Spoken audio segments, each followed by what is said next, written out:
స్థానిక సంస్థల షెడ్యూళ్లు రావడం, అదేవిధంగా గడిచిన కొద్ది రోజులుగా బీఆర్ఎస్ పార్టీ ప్రభుత్వం మీద విరుచుకుపడుతున్నట్టు నేపథ్యంలో మా దగ్గర వాటి మీద వివరణ అడిగే ప్రయత్నం చేద్దాం.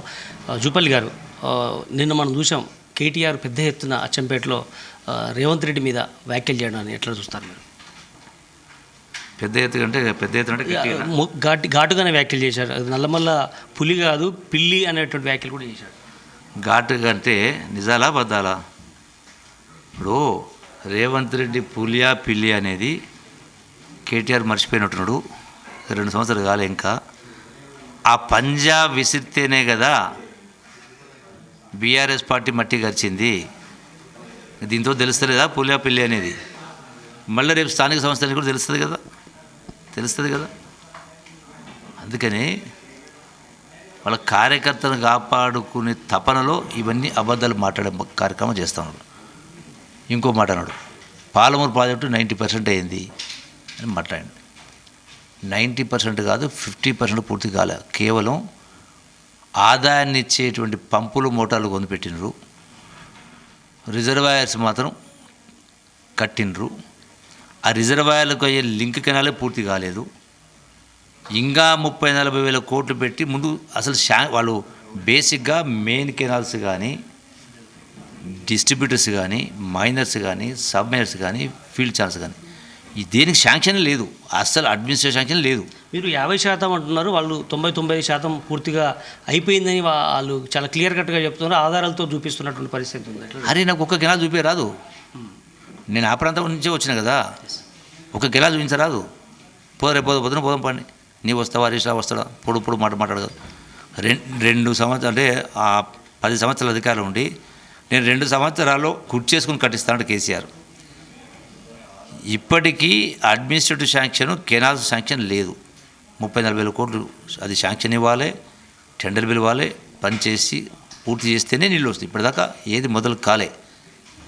అటువంటి దానికి అంటే అందుకనే అబద్ధాల మీద బతికే కార్యక్రమం ఎన్నాళ్ళు. ఒకసారి ప్రజల బుద్ధి చెప్పిన తర్వాత ఇప్పటికి కూడా మీకు ఆలోచన మార్పు రాకపోతే ఎట్లా? ఏ వ్యక్తి అయినా, ఏ పార్టీ అయినా, ఒక సంస్థ అయినా చక్కగా నడవాలంటే ఫౌండేషన్, బునాది కరెక్ట్ ఉండాలి. రాజకీయ పార్టీలకు కానీ, రాజకీయ నాయకులకు బునాది ఫౌండేషన్ అంటే ఒక నమ్మకం, ఒక విశ్వాసం ఉండాలి. మీ పైన విశ్వాసం ఎందుకు ఉంటుంది, ఎట్లుంటుంది? మీరు చెప్పింది ఏంది? 10 సంవత్సరాల క్రితం 10 సంవత్సరాల అధికారంలో ఉండి లక్షల కోట్ల రూపాయల ఆదాయం హైదరాబాద్ నుంచి, తెలంగాణ రాష్ట్రం నుంచి మళ్ళీ 8 లక్షల కోట్లు అప్పు చేసి 10 సంవత్సరాల అధికారం మీరు చెప్పినవే ఇవ్వలే. ఇందిరమ్మ అదేంటి డబుల్ బెడ్రూమ్లు ఇవ్వలే, దళితుల 3 ఎకరాల భూమి ఇవ్వలే, నిరుద్యోగ భృతి ఇవ్వలే. ఇట్లాంటి చాలా ఉన్నాయి. అంటే మీరే ప్రజలకు బాకీ పడి ఎంత బాకీ పడ్డరు? 8 లక్షల కోట్లు డివైడ్ బై సుమారుగా 4 కోట్ల జనాభా అంటే దగ్గర 3 లక్షల రూపాయలు ఒక్కొక్కరికి బాకీ పడేది కేసీఆర్. మీరు ప్రజలకు బాకీ పడి కాంగ్రెస్ పార్టీ బాకీ కార్డు అంటున్నారు. కాంగ్రెస్ పార్టీ అధికార అంశాన్ని కూడా తర్వాత వస్తాను. ముఖ్యంగా ఆల్మట్టి అంశం మీద ప్రధానంగా నిన్న కేటీఆర్ మాట్లాడారు. పక్క రాష్ట్రానికి మేలు చేసే విధంగా ఈ ముఖ్యమంత్రి వ్యవహరిస్తున్నాడు, ఈ ప్రభుత్వం వ్యవహరిస్తుంది అన్నటువంటి ఆరోపణ కూడా చేశాడు. ఆల్మట్టి అంటే కృష్ణానది జలాల వాట.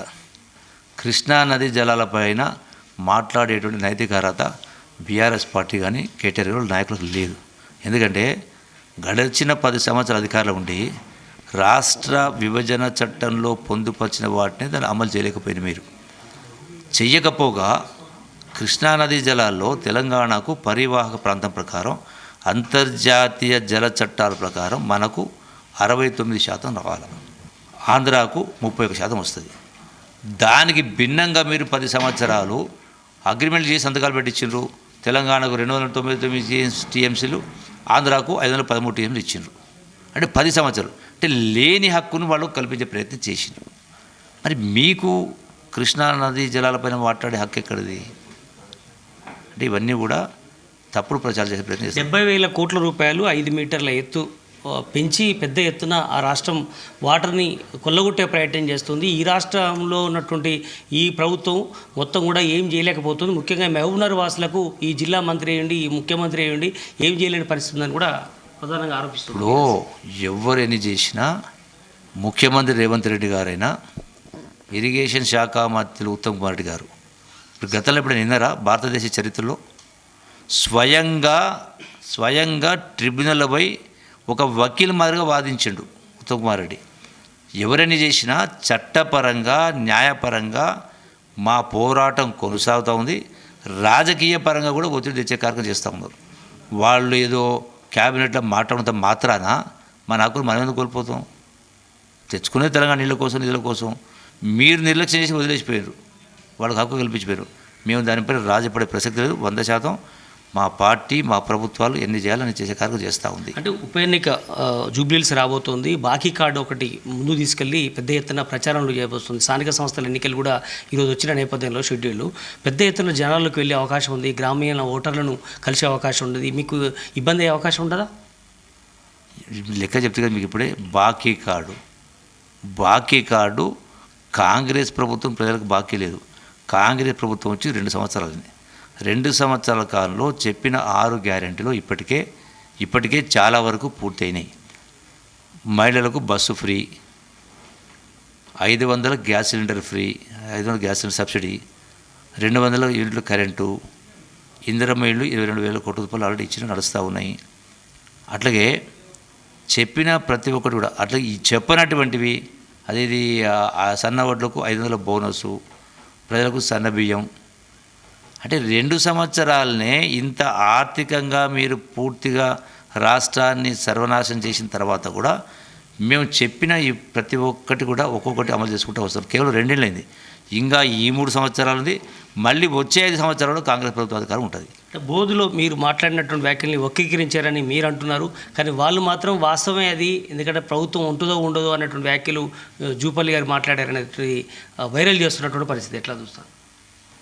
ఏమంటుంది అల్ప సంతోషులు అంటే మాటల్ని వక్రీకరించే ప్రయత్నం చేస్తారు. అంత దూరం నేను ఇప్పుడు కూడా అబద్ధాలు చెప్పను కూడా. నా నైజం మాట మార్చలే ఏ విషయంలో కూడా. ఇప్పుడు కేటీఆర్ మాట్లాడిన దానిలో నేను ఆ మాట అన్నది నిజమైతే రేపా ఈరోజా ఎల్లుండా టైము ప్లేసు కేటీఆర్ చెప్పాను. ఆయనకు మైక్ ఇస్తాం, నేను మైక్ తీసుకుంటాను. నేను మాట్లాడిన వీడియో మొత్తం డిస్ప్లే చేసిన తర్వాత నేను కేటీఆర్ చెప్పినట్టుగా నేను అన్నట్టయితే నేను నా 2 పదవులకు రేపే రాజీనామా చేస్తాను. ఒకవేళ నేను ఆయన రాజీనామా చెప్పని అడగా, కేవలం అది విన్న తర్వాత నాదే అది వాస్తవమైతే అది నాదే పొరపాటు అని ఒక మాట చెప్తే చాలు. నేను అబద్ధాలు చెప్తున్నా, నీవు అబద్ధాలు చెప్తున్నావా? ప్రజలు తెలవాలి కదా. అంటే మసిపూసి మారడికాయ చేసి మీరు పెట్టుకున్నటువంటి డబ్బులు పెట్టుకున్నటువంటి ఏంటంటే సోషల్ మీడియా అంటే వక్రీకరించి పబ్బం కట్టుకునే ప్రయత్నం చేస్తున్నారు. వాళ్ళ కళలు నెరవేరవు. ఒకసారి మీకు అవకాశం ఇస్తే మీరు సక్రమ పరిపాలన చేయక బాధ్యతారహిత పరిపాలన చేసి అవినీతి పరిపాలన చేసి రాష్ట్రాన్ని అప్పుల కుప్పగా చేసి ఇలా పులి పంజా రేవంత్ రెడ్డి పులి కాదన్నాడు కదా. రేవంత్ రెడ్డి పులి ఆ పిల్లి అనేది ఆల్రెడీ ఒకసారి చవి చూసింది కదా, రుచి చూసింది కదా. ఆ పంజా విసిరితేనే కదా మట్టి కరిసింది. ఎన్నికల షెడ్యూల్ వచ్చిన నేపథ్యంలో 42% రిజర్వేషన్ ఇంకా గతంలో లాగా 23% రిజర్వేషన్ కన్ఫ్యూజ్ పెద్ద అవుతుందని మీరు ఎలా స్పందిస్తారు? 42% రిజర్వేషన్ ప్రకారం ముందుకు వెళ్తా ఉన్నాం. Thank you. రైట్. మొత్తానికి రానున్నటువంటి ఈ స్థానిక సంస్థల ఎన్నికల్లో ఖచ్చితంగా పెద్ద ఎత్తున తమ ప్రభుత్వానికి అనుకూలమైనటువంటి ఉంటుంది. అదే సమయంలో నిన్న చేసినటువంటి కేటీఆర్ వ్యాఖ్యలకు ఖచ్చితంగా జవాబు ఇస్తానని కూడా చెప్పడం జరిగింది. అదే సమయంలో ఒకవేళ నేను కనుక చేసినటువంటి వ్యాఖ్యలు ఏవైతున్నాయో అది కనుక రుజువు ఇస్తే నేను రాజీనామాకు సిద్ధమని కూడా జూపల్లి కృష్ణారావు మంత్రి చెప్తున్నటువంటి పరిస్థితి. Camera person Hemanth Narender, Zee Telugu news, Jupally Krishna Rao office నుంచి.